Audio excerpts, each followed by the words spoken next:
যদি তোর ডাক শুনে কেউ না আসে তবে একলা চলো রে। রিঙ্কু সিং আজ একাই চলেছেন, সেই সাথে চালকের আসনে বসে টেনে নিয়ে গেছেন কলকাতা নাইট রাইডার্সের মুষ্টি পড়া ব্যাটিং লাইন আপ। টিপিক্যাল ফিনিশারের কাজটা করেছেন সুনিপুণ দক্ষতায়।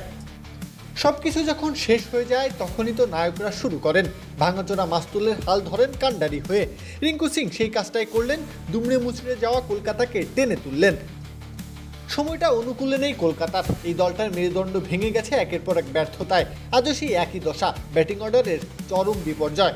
রিঙ্কু যখন ক্রিজে এলেন, মহসিন খানের তাণ্ডবে কলকাতা হারিয়ে বসেছে 31 রানে 4 উইকেট। এভাবেই সবাই আপন হয়ে উঠুক। ইসপির আপন করার সাথে। ইসপি আপন করার স্বাদ। এক প্রান্তে দাঁড়িয়ে থেকে দেখেছেন বাকিদের অসহায় ফিরে যাওয়ার দৃশ্য।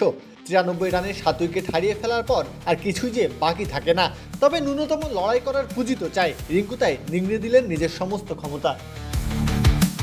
51 বলে 83 রানের এক হার না মানা ইনিংস খেলেছেন। বিপর্যয়ে হাল ধরে থাকা কিংবা প্রয়োজন অনুযায়ী গিয়ার শিফট করে গতি বাড়িয়ে দেওয়া, রিঙ্কুর ইনিংস জুড়ে সবই ছিল। তার কল্যাণেই দল স্কোরবোর্ডে তুলেছে 155 রানের লড়াই করার মতো পুঁজি। আসরের শুরুর দিকে নিজেকে খুঁজে পাচ্ছিলেন না কোনোভাবেই, দলতায় ডুবেছে। গত ম্যাচেই 50 হাঁকিয়েছেন, দলকে জিতিয়েছেন সেখানেও। এই ম্যাচেও আরও এক ধ্বংসস্তূপ থেকে টেনে তুললেন কলকাতাকে, বুঝিয়ে দিলেন এই দলটার একমাত্র ভরসা তিনি। প্রত্যহ কাব্য, খেলা 71।